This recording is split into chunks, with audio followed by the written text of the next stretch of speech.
베드로전서 1장 3절부터 4절 말씀을 통해서 예수님의 부활은 영원한 산소망이라는 제목으로 우리 같이 말씀 나누도록 하겠습니다. 자, 오늘은 정말 기쁜 이제 부활주일입니다. 예수님께서 십자가에서 달려 돌아가시고 이제 3일째 되던 안식 후 첫날 주일날 이제 부활하셨죠. 아마 기독교 역사에 있어서 가장 우리가 기뻐하고 즐거워해야 될 날이 있다면 이 부활절이라고 생각을 합니다. 예수님께서 그 십자가 6시간의 고통을 다 마치시고 이제 마침내 무덤에 들어가셨죠. 장사가 되었죠. 아리마대 요셉이 당돌하게 찾아가서 빌라도한테 예수님의 시체를 내어달라고 요구를 했습니다. 그 빌라도가 깜짝 놀랐죠. 그 신성모독으로 이렇게 판결을 받아가지고 죽었는데 시체를 내어놓으라고 하니까 얼마나 깜짝 놀랐겠습니까? 참 보통 일이 아니었죠. 줬어요. 깜짝 놀래가지고. 이제 십체를 처리를 하는데 저번 주 수요일 날도 말씀을 드렸지만은 그 높이 달렸던 예수님의 그 십자가, 그 시체, 그것을 이제 십자가를 내려놓아야 됐겠죠. 그리고 정말 엉망이 됐을 거 아니에요. 예수님 그 몸이라는 게, 육신이라는 게 얼마나 엉망이 되었겠습니까? 엉망진창이 되었겠죠. 피투성이에 얼굴을 알아볼 수 없을 정도로, 형체를 알아볼 수 없을 정도로 그렇게 비참하게 되었을 것입니다. 그런데 그 시체를 일단은 못에 박혔잖아요. 손과 발이. 그 못에 손과 발이 박혔던 그 못을 하나씩 빼어내고, 또 머리에 썼던 그 가시관, 그 가시관을 하나씩 또 드러내고, 그 얼마나 깊이 박혔으면 머리에 구멍이 났을 거 아니에요? 그 피투성이가 된 시체를 일일이 닦아가면서 깨끗한 세마포를 입히고, 얼마나 참 힘겹게 본인이 온몸이 피투성이가 될지언정 예수님의 시체는 어쨌든 깨끗하게 해서 그렇게 잘 거두려고 애를 쓴 것이죠. 그렇게 거두어서 본래는 자기가 쓸 무덤이었잖아요. 그런데 거기다가 예수님을 모셨습니다. 장사를 잘 지냈죠. 저번 주일 우리가 수요일 날도 말씀을 드렸지만은 예수님의 시체를 본인이 쓸 무덤에 묻혔다는 것은 뭐냐면 그 주님의 죽음이 곧 나의 죽음이 되어야 한다는 거. 그리고 주님의 부활이 곧 나의 부활이 되어야 한다는 거. 그것을 몸소 믿음으로 보여준 행동이 아니었겠냐고요.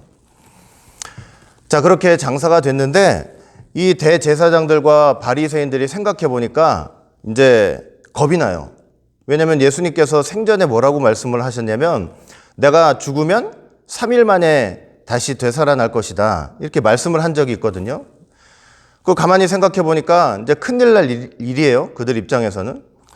예수님이 살아계실 때 그런 말씀을 하셨으니까 정말 나중에 어떤 일이 있어가지고 그런 일이 벌어진다면 예수님이 살아계셨을 때 사람들을 자기들 생각에는 미혹하고 유혹했던 역사보다 더 나중에 심해질 수가 있다 이렇게 생각을 한 것이죠.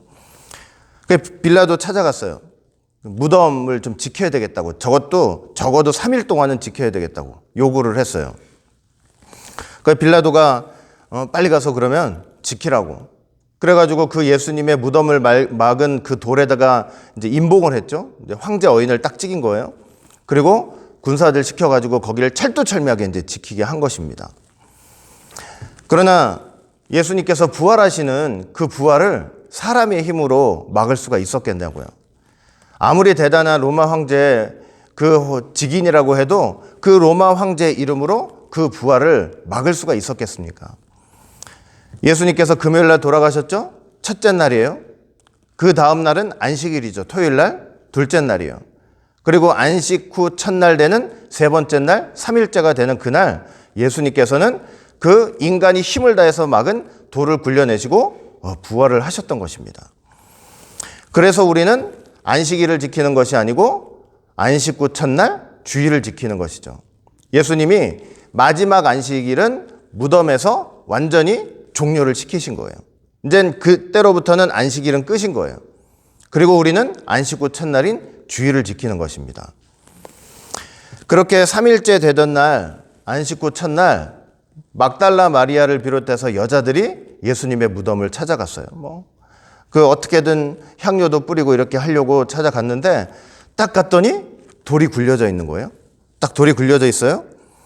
그리고 주의 천사가 하늘로부터 내려와 가지고 그 돌 위에 이렇게 앉아 있는 것을 봤습니다. 군사들은 벌써 그 모습을 보고 그냥 반 죽음이 됐어요. 서 있을 정도가 되지도 못하고 거의 죽은 상태가 됐죠. 여자들도 벌벌벌벌 떠고 있는데 그 주의 천사가 그 여자들한테 선언을 합니다. 너희는 무서워 말라. 십자가에 못 박히신 예수를 너희가 찾는 줄 내가 아노라. 그가 여기 계시지 않고 그의 말씀하시던 대로 살아나셨느니라. 아멘. 할렐루야. 이 부활의 첫 소식이에요. 부활의 첫 소식. 이 온 세상, 온 우주 속에서 하나님께서 천사를 통해서 예수님 부활의 소식을 첫 번째로 알리신 그런 놀라운 역사가 된 것입니다. 그러니까 얼마나 감사감격해요. 이것은 이 주의 천사가 비단 그 여자들한테만 한 선언이 아니고 시공간을 초월해서 오늘날 예수님을 믿는 우리에게도 선언을 하신 것이고 온 우주에 선언을 한 것입니다. 예수님께서 부활하셨다는 거죠. 여자들이 깜짝 놀랐어요. 너무나 두렵기도 하고 참 반갑기도 하고 만감이 교차합니다.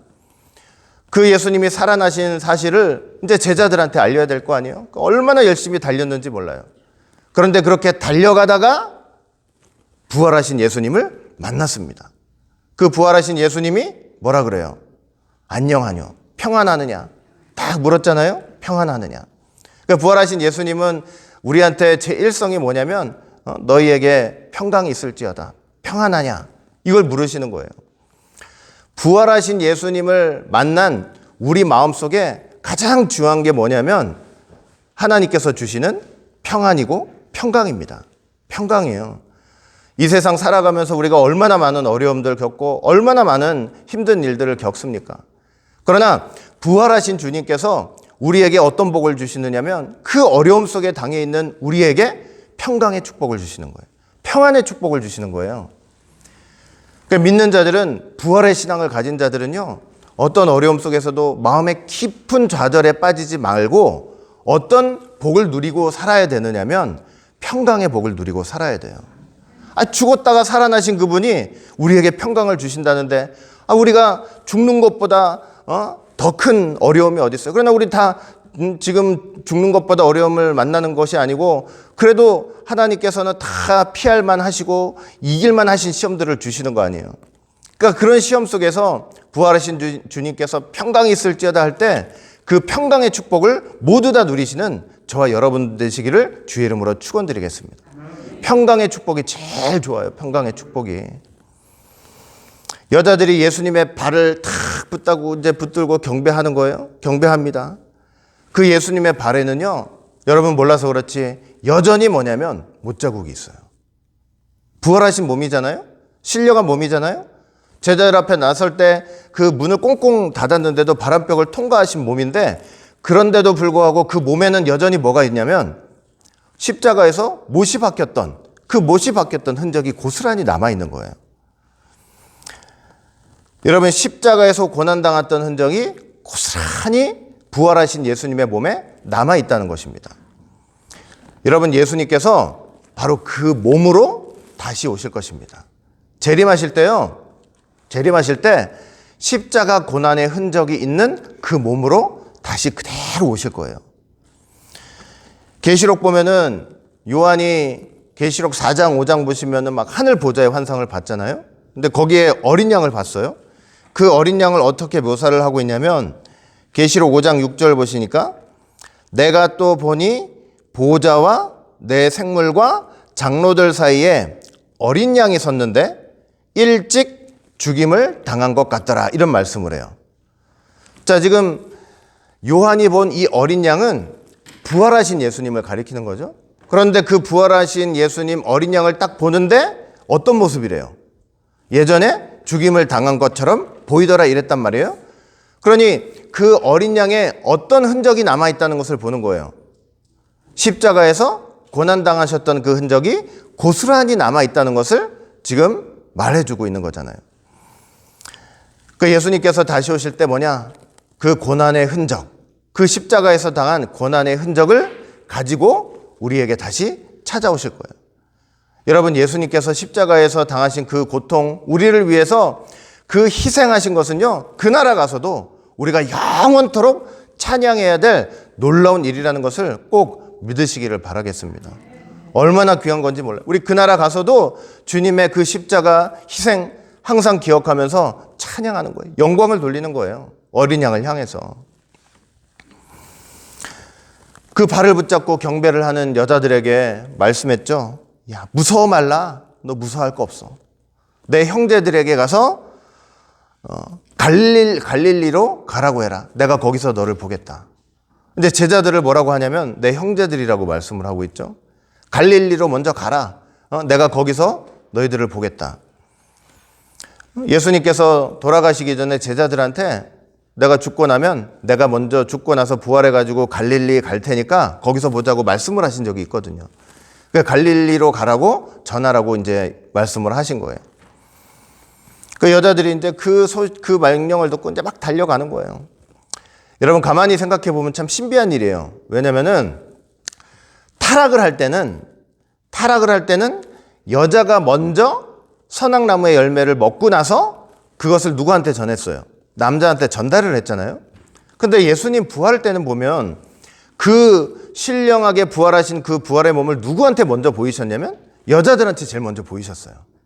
여자들한테 보이시고 그 여자들을 통해서 남자에게 제자들에게 그 신령한 소식을, 부활의 소식을 전하게 만드셨단 말이에요. 그러니까 십자가 사건은 여러모로 회복의 역사가 있다는 것을 보여주고 있는 것입니다. 여자들로부터 전해들은 베드로가 그냥 미친 듯이 이제 예수님 무덤으로 달려가요. 갔는데 빈 무덤이에요. 옷이 잘 개켜져 있어요. 수건도 개켜져 있어요.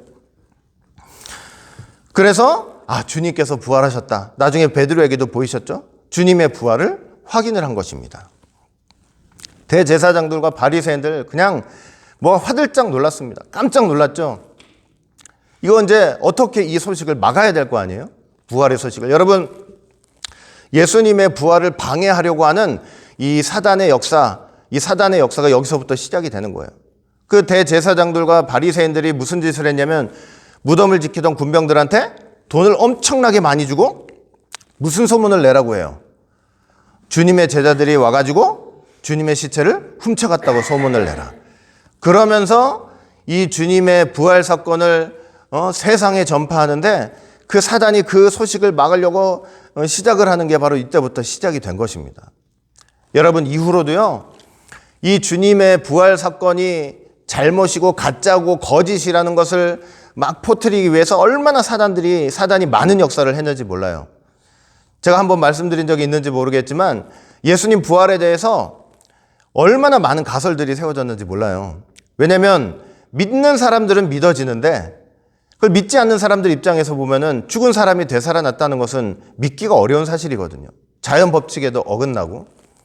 그래서 어떤 가설들이 쭉 나왔냐면은 제가 한번 들어보세요. 여러분들 들으면 참 기가 막히고 황당할 거예요. 다른 무덤설이라는 게 있어요. 뭐냐면 막달라와 마리아와 다른 여자들이 예수님의 무덤을 찾아갔다고 했잖아요. 그런데 안식 후 첫날 새벽이었단 말이에요. 새벽이었기 때문에 어두컴컴해가지고 혼동을 해서 다른 무덤을 찾아가고 그 다른 무덤에서 예수님이 없는 걸 보고 예수님이 부활했다고 얘기했다는 설이에요. 시체 이전설도 있어요. 아리마대 요셉이 처음에는 믿음으로 예수님을 자기 무덤에 딱 모셨는데 나중에 생각이 바뀌었다는 거예요. 아니, 십자가에서 죽은 사람을 내 무덤에 묻을 수 없다 해가지고 급하게 다른 무덤으로 옮겼다. 기절설도 있어요. 기절설. 그렇게 십자가에서 금방 죽을 일이 없다.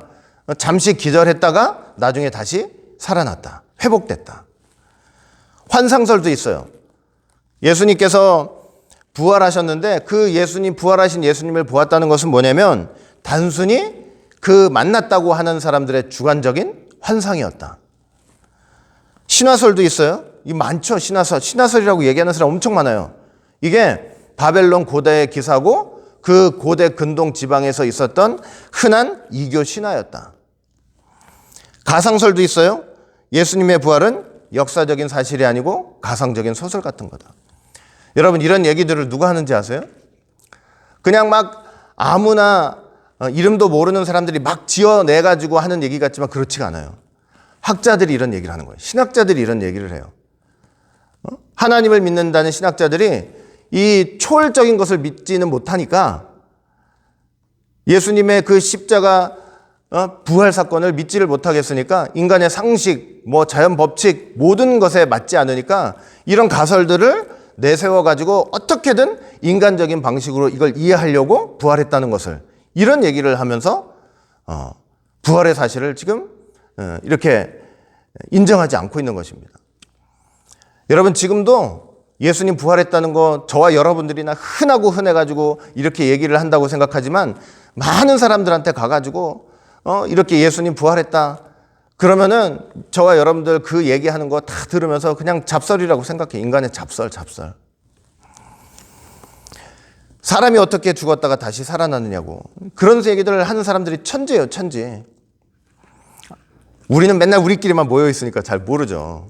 여러분들 인터넷에 예전 같으면은 참 경건한 사회 분위기 속에서 이 이스터 선데이 하면은 예수님의 부활을 참 기념하고 감사하고 이런 분위기가 있을 텐데 그런 게 다 어디 있습니까? 예수님 부활했다고 그러면은 믿지도 않고 그냥 공휴일이죠, 공휴일. 그러나 성경은 분명히 예수님의 부활을 증거하고 있습니다. 분명히 성경은 예수님의 부활을 증거하고 있어요. 방금 말씀드렸지만 막달라 마리아와 다른 여자들이 예수님의 무덤을 찾아간 거예요. 새벽에 너무 어두워가지고 착각해서 다른 무덤을 찾아간 게 아니고 예수님의 무덤을 찾아갔고 거기서 빈 무덤을 받고 천사를 만났고 천사를 통해서 주님의 부활하시는 소식을 들었고 실제로 부활하신 예수님을 만난 것입니다. 부활하신 그날 저녁에 예수님께서 누구 찾아가셨느냐? 제자들 찾아가셨어요.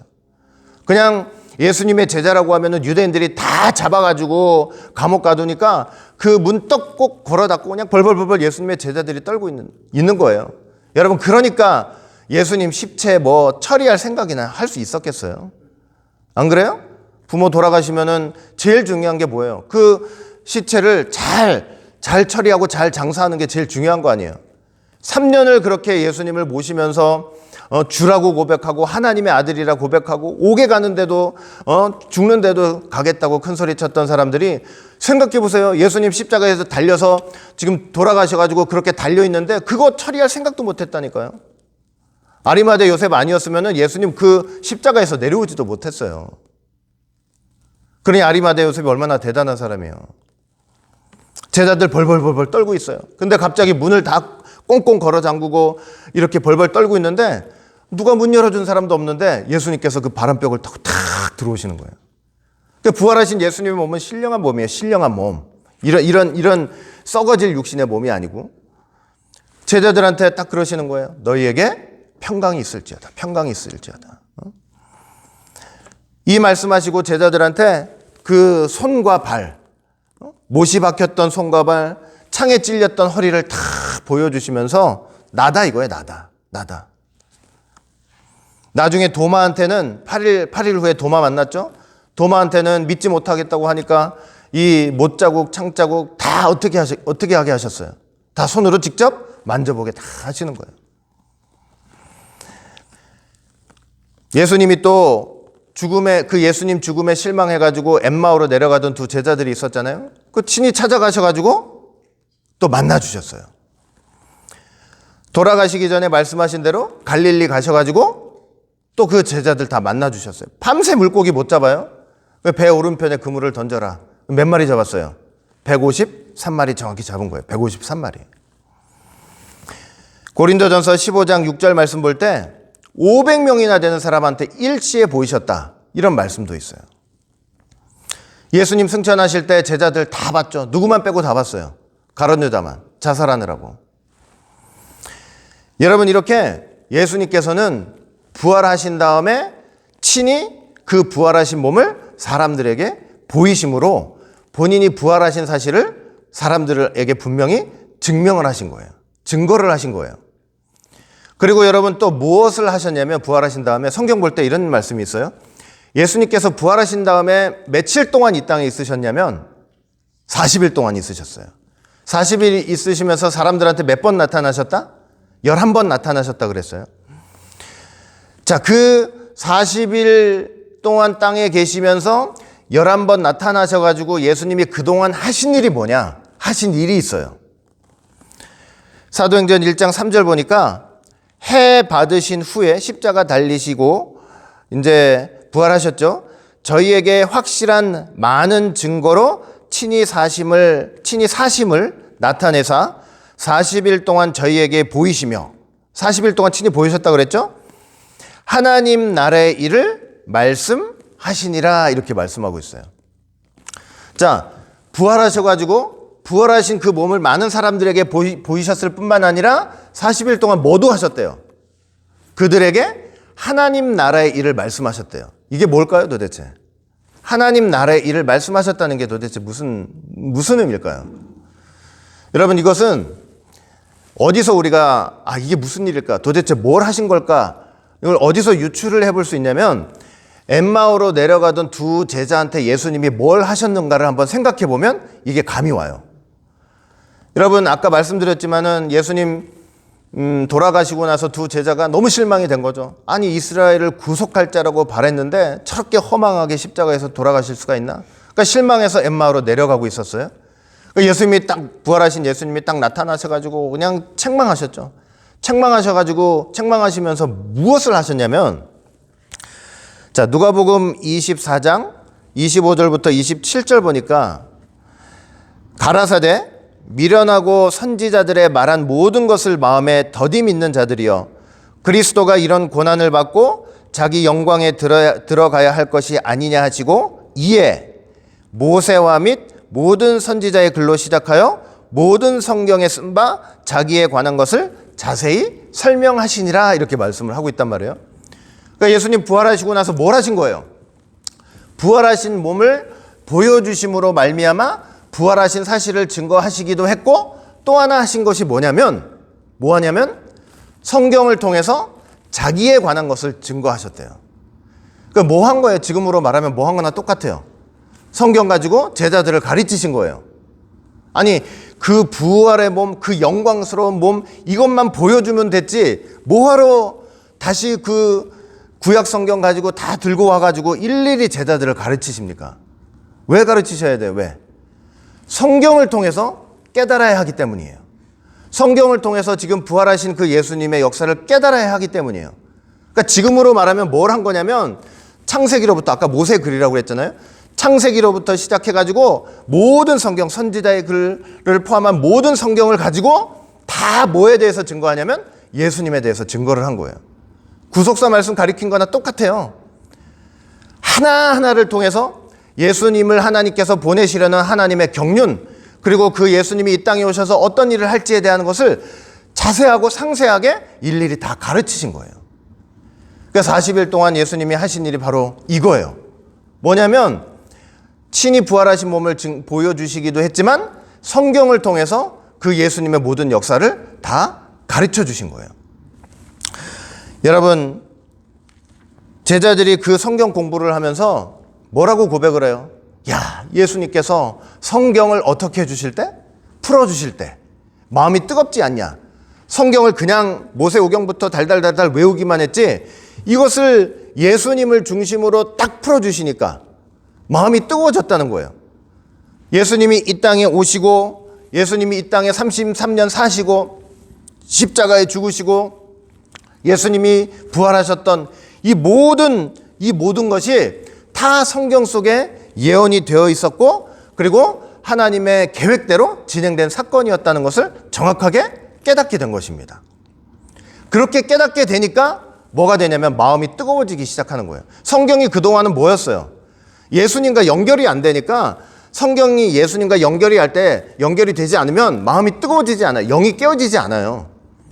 그런데 딱 연결이 되는 순간 마음이 뜨거워졌다는 건 뭐냐면 그 두 제자의 영이 밝히 깨어났다는 소리예요. 그러니까 마음에 흥분이 생기는 거죠. 그 얼마나 감동했습니까? 마음이 얼마나 뜨거워졌는지 몰라요. 그러니까 여러분, 우리가 구속사의 말씀을 듣고 배운다고 할 때 그 하나님의 구속사, 예수님을 이 땅에 보내시려는 하나님의 구속사, 그리고 그 속에 감추어진 하나님의 그 깊은 경륜 때문에 하나님, 우리의 마음이 들썩들썩이지 않을 수가 없는 것입니다. 성경을 통해서 예수님을 그대로 다 증거를 하니까. 여러분, 예수님은 부활 후에 40일 계시면서 이렇게 그냥 부활하신 몸만 보여주신 것이 아니고요. 하나님 나라의 일을 말씀하셨다 그랬죠. 성경을 통해서 예수님을 증거하는 놀라운 일들을 해나가신 거예요. 그게 꼭 필요했던 거예요. 꼭 필요했어요. 제자들이 보세요. 제자들이 성경과 예수님을 연결하는 게 꼭 필요했단 말이에요. 그냥 눈으로 부활하신 몸을 봤다. 난 영적인 세계를 체험했으니 이제 이 영적인 세계 갖고 나가겠다. 그게 아니에요.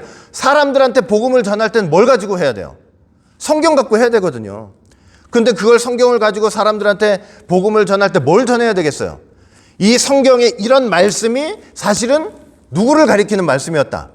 예수님의 이 땅에 오심, 사심, 십자가 지심, 부활하심을 가리키는 그런 놀라운 하나님의 책이다. 이것을 복음을 통해서 증거해야 될 거 아니에요. 그러니 예수님께서 부활하셔가지고 40일 계시면서 제자들에게 그런 작업을 하신 게 꼭 필요한 시간이었던 거예요. 자, 이렇게 계시면서 이렇게 성경 공부 또 시키시면서 이렇게 주님을 부활을 이렇게 증거하는 놀라운 일도 하셨어요. 그리고 나중에 이 부활하신 주님은 누구한테도 나타나셨냐면 사도 바울한테도 나타나셨죠. 사도 바울한테도. 물론 사도 바울은 예수님 생전에 본 적도 없고 부활하신 다음에 40일 내에 본 적도 없었지만은 그 부활하신 예수님께서 하늘에서 사도 바울을 직접 친히 부르셨습니다. 음성을 직접 들었잖아요. 사울아 사울아 네가 어찌하여 나를 핍박하느냐 이러면서 만나 주셨잖아요. 그리고 그 순간 그냥 꼬꾸라져 가지고 그 다음부터 자기 목숨 내놓고 예수님을 증거하기 시작한 거예요. 자, 이처럼요 부활하신 예수님은 자신을 친히 보여주시면서 제자들에게 나타내시면서 성경 공부시키면서 이 부활 사건을 정확히 증거를 하셨어요. 자, 그뿐만 아니죠. 이제 예수님 승천하시고 나서 제자들이 남아있잖아요. 이 남아있는 제자들이 이 초대교회에서 복음을 전하면서 제일 핵심적으로 말했던 사실이 뭐냐면 예수님이 부활하셨다는 사실이에요. 여러분, 베드로 보세요. 베드로 한번 생각해 보세요. 오순절날 이제 성령을 딱 받았잖아요.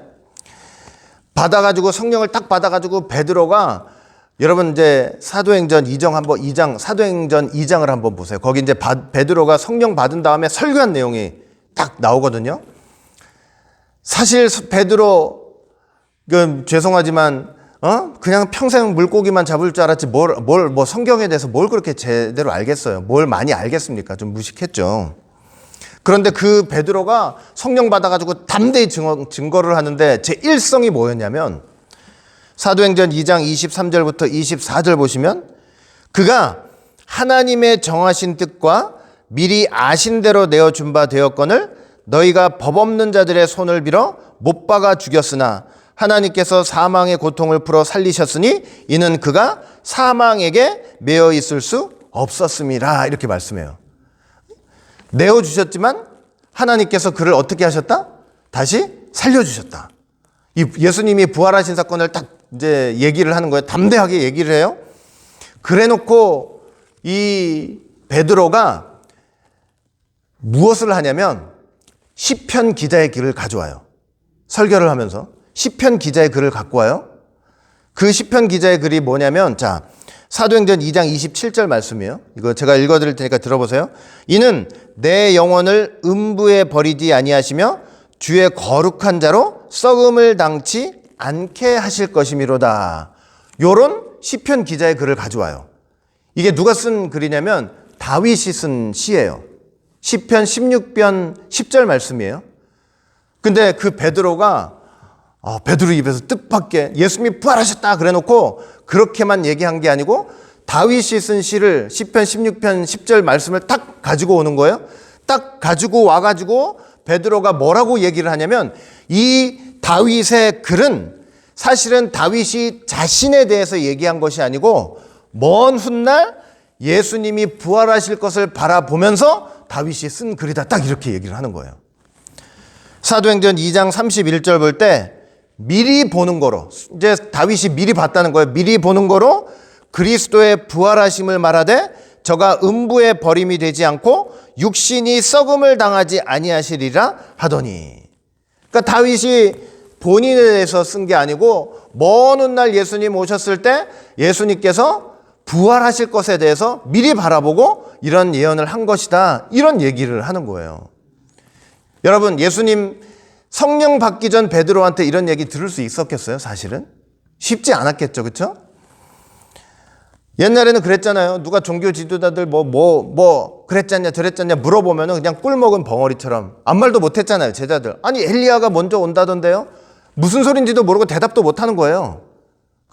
그런 사람들이었는데, 지금은 이 베드로가 뭘 하냐면은 예수님 부활하셨다는 사실만 외친 게 아니고 구약 성경 다윗의 시를 가지고 와가지고 이것이 바로 예수님이 부활할 것에 대해서 다윗이 미리 바라보고 증거를 한 것이었다, 이런 고백을 하게 된 것입니다.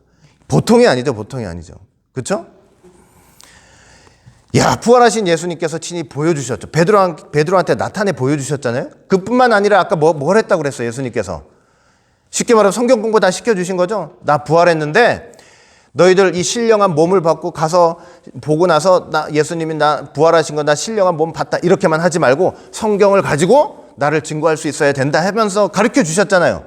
그 가르침대로 어떻게 한 거예요? 사람들한테 가르치는 거예요. 근데 그게 왜 됐는지 아세요? 성령이 임했기 때문에, 성령이 충만했기 때문에. 들은 것만 가지고는 안 되는 거예요. 들어가지고만으로는 안 돼요. 부활하신 예수님께서 성경 공부 시켜주신 거, 성령님께서 성령 충만히 임재하니까 그 자기가 듣고 배우고 눈으로 친히 본 게 마음에 탁 와닿는 거예요. 와닿아가지고 내 마음에 탁 달라붙었어요. 내게 완전히 돼버리는 거예요. 내게 되니까 어떻게 해요? 다윗의 글을 끌고 와가지고 예수님하고 탁 연결을 시켜가지고 말씀대로 부활하신 것이다, 이렇게 증거를 할 수가 있게 된 것입니다. 여러분, 그래서 뭐냐면 우리가 성경 공부 아무리 열심히 한다고 해도 결국은 성령님께서 우리 마음에 역사를 해주셔야 돼요. 역사를 해주셔야만 그 말씀이 내 안에서 살아 움직이고 역동하는 거예요. 그리고 그 말씀이 내게 돼요.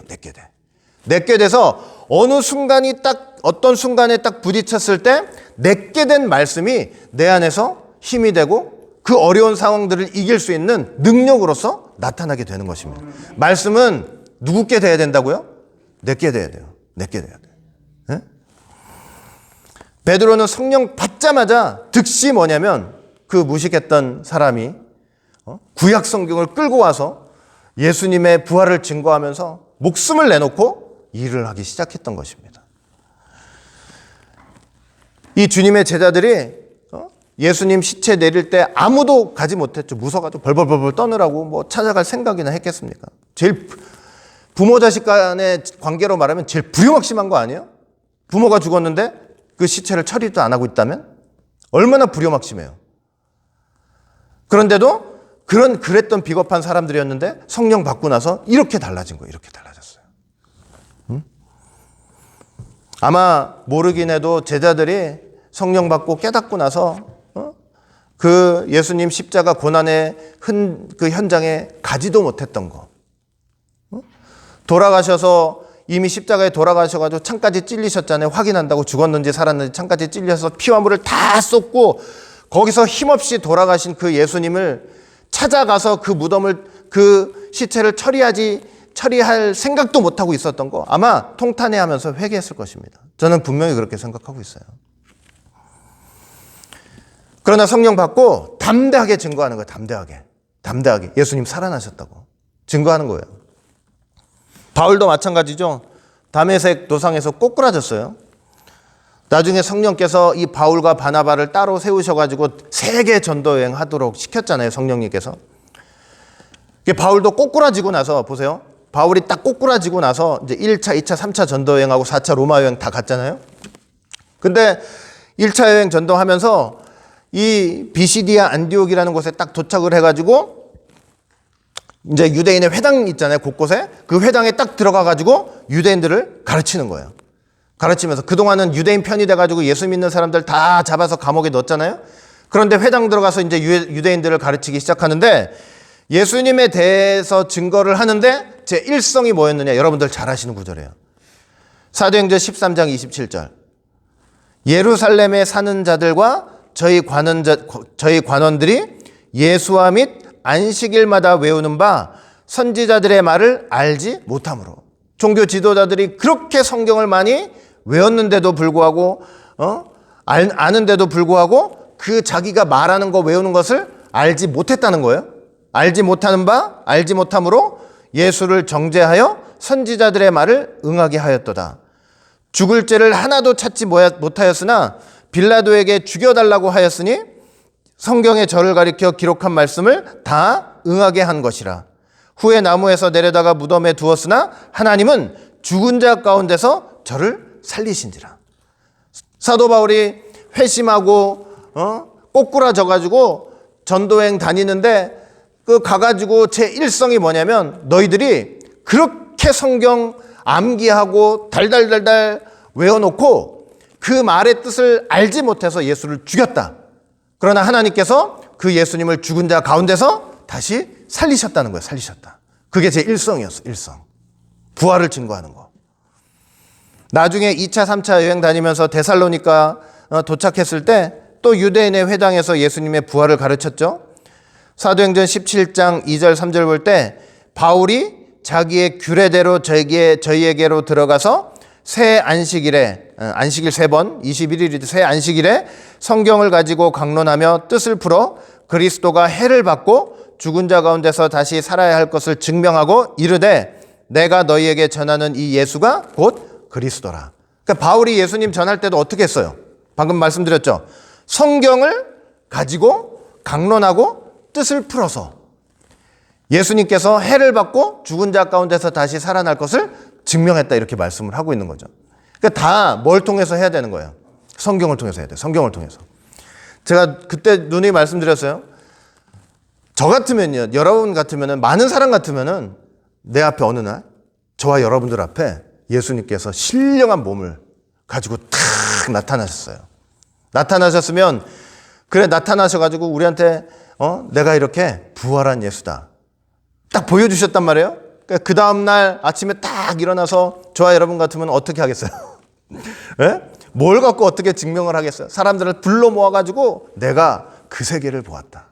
내가 신령한 예수를 보았다. 이러면서 사람들 모으지 않겠냐고요. 그런데 그게 방식이 아니에요. 그게 방식이 아니고 뭘 하는 게 방식이에요. 정석이에요. 아니 그 엄청난 예수님을 봐놓고 왜 구닥다리 같은 성경을 다시 갖고 오냐고 이럴 수 있지만 그게 아니에요. 성경을 통해서 예수님을 깨닫지 못하면 다 가짜가 될 수 있어요. 그냥 자기 의가 되고 예수님을 눈으로 보면서도 그 예수님이 어떤 분인지 제대로 모르게 되는 거예요. 아시겠죠? 그러니까 성경을 통해서 증명을 하는 거예요. 사도 바울도. 베드로도 마찬가지고. 아덴이라는 곳에 도착했어요. 거기는 아주 철학이 유행했죠. 여러분들 우리 철학 시간에 혹시 배우셨는지 모르겠지만 에피쿠로스 학파, 그 다음에 스토아 학파. 에피쿠로스 학파는 뭐가 딱 생각이 나세요? 이 쾌락주의예요. 그러니까 그냥 물질로 봐요. 모든 것을 물질로 보기 때문에 이제 죽으면 끝이라고 생각을 하니까 이 땅에서 가장 인간들이 행복하면서 사는 게 제일 좋은 거예요. 그래서 스토아 학파는 도덕주의. 아주 철저하게. 그 대단한 철학들이 막 유행을 하고 있었던 그런 시절이었던 거예요. 근데 그 대단하고 최신 유행들, 최신 학문들이 막 유행하고 있는 거기에 가가지고 사도 바울이 뭐를 전하냐면 예수님의 부활을 전하는 거예요. 그러니까 얼마나 황당하겠어요. 사도행전 17장 18절 보니까 어떤 에비구로에와 스도이고 철학자들, 이 에비구레오가 에피쿠로스 학파고 스도이고가 스토아 학파예요. 바울과 쟁론을 할세 혹은 이르되 이 말장이가 무슨 말을 하고자 하느뇨 혹은 이르되 이방 신들을 전하는 사람인가 보다 하니 이는 바울이 예수와 및 몸의 부활을 전함을 이남이러라 이렇게 말씀해요. 그 엄청난 철학이 유행하는 데 가가지고 바울이 뭘 해요? 예수님 이 땅에 오셔가지고 십자가에 돌아가셨다가 3일 만에 부활하셨다. 이런 걸 전하니까 이 철학자들, 이 사람들이 뭐라고 생각하냐면은 야, 저 말장이다, 말장이. 그리고 다른 신을 전하는 사람인가 보다. 이렇게 오해를 하고 있었던 거죠. 사도행전 17장 32절 봐도 저희가 죽은 자의 부활을 듣고 혹은 기롱했다 그랬어요. 기롱. 기롱이 뭐냐면 아주 깔보고 무시하고 멸시했다는 소리예요. 여러분 생각해 보세요. 죽은 자가 살아났다는 말이 이 최신 학문이 유행하고 있는 이곳에서 얼마나 그게 통했겠냐고요. 얼마나 우습게 여겨졌겠냐고요. 누가 그런 소리 하면 미친놈이라고 하죠. 제정신이 아니라고 얘기를 합니다. 지금이나 옛날이나 똑같아요. 그런데 성령 받은 제자들은요, 그 초대교회 때 성령 받은 제자들이 정말 어떤 미친놈 취급을 받고 어떤 멸시를 받는다고 해도 꼭 뭐냐면 예수 그리스도가 살아계신 하나님의 아들 그리스도시고 그분이 십자가에 달려 돌아가셨다가 뭐 하셨다? 부활하셨다는 사실을 꼭 전했던 거예요. 꼭 전했어요. 여러분, 만약에 예수님이 부활하지 않으셨다면요, 우리가 믿고 있는 거 다 헛것입니다. 아무것도 아니에요. 아무것도 아니에요. 우리 교회 나와서 이렇게 예배드리고 하나님 섬긴다고 할 필요도 없어요. 예수님이 부활하지 않으셨으면. 그렇게 중요한 거예요, 예수님의 부활이. 사도 바울이 뭐라고 했습니까? 고린도전서 15장 14절, 그리스도께서 만일 다시 살지 못하셨으면 우리의 전파하는 것도 헛것이요 또 너희 믿음도 헛것이라. 아니 뭐 성경을 통해서 구속사 해가지고 예수님이 오셨다.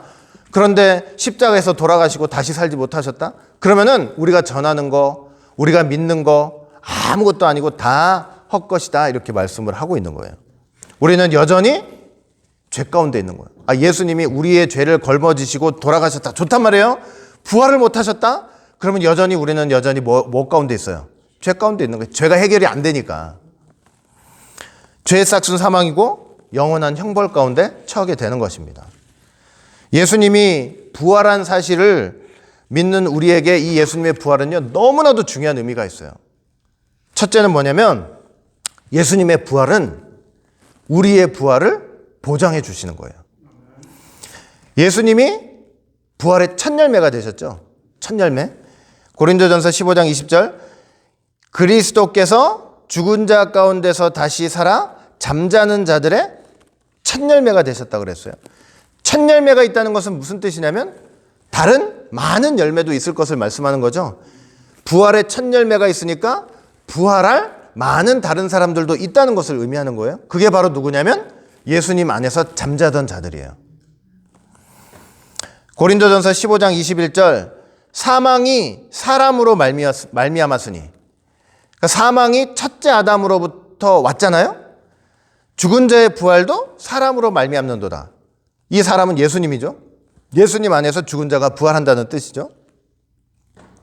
그러니까 우리도 다 뭐냐면 주님이 첫 열매가 되어 주셨기 때문에 그 안에서 우리도 다 예수님 다시 오실 때 부활의 열매들이 될 수 있다는 것을 말씀하는 거예요. 여러분, 그리고 예수님 다시 오실 때요, 예수님 다시 오실 때 그 예수님을 가장 먼저 영접하게 되는 사람들이 누구냐면 그리스도 안에서 잠자던 사람들이 부활했을 때 그분들이 첫 번째로 영접을 하는 거예요. 예수님께서 이 땅에 재림하실 때 어떻게 재림하세요? 구름을 타고 공중으로 재림을 딱 하실 거 아니에요? 그 순간 어떤 일이 일어나냐면 데살로니가전서 4장 16절 보면 주께서 호령과 천사장의 소리와 하나님의 나팔로 친히 하늘로 쫓아 강림하시리니 그리스도 안에서 죽은 자들이 먼저 일어나고, 이렇게 말씀하고 있어요. 그러니까 주님이 다시 이렇게 재림하실 때 제일 먼저 어떤 일이 일어나냐면 주님 안에서, 그리스도 안에서 죽었던 자들이 부활해가지고 공중에서 예수님을 맞이하게 되는 거예요. 그게 첫 번째예요. 첫 번째. 이게 어떻게 가능하게 된 거냐? 예수님이 부활의 첫 열매가 되어주셨기 때문이에요. 그러니까 우리는 믿는 자들은 예수님 안에서 죽는다고 할 때 죽어 없어지는 것이 아니고 예수님 안에서 뭐 하는 자들이에요?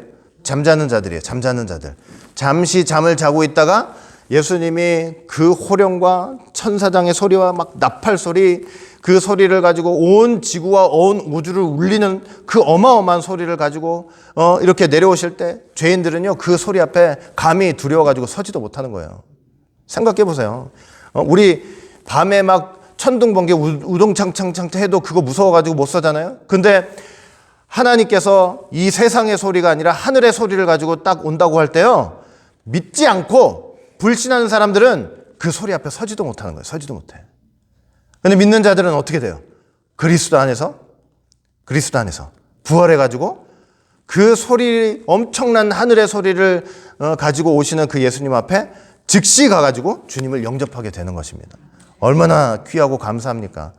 예수님의 부활이 그렇게 귀한 거예요. 그렇게 감사한 거예요. 얼마나 귀한지 몰라요. 그냥 부활절이다 그러지만 그 예수님의 부활 때문에 우리가 그런 소망을 가질 수가 있게 되는 거예요. 그런 소망을.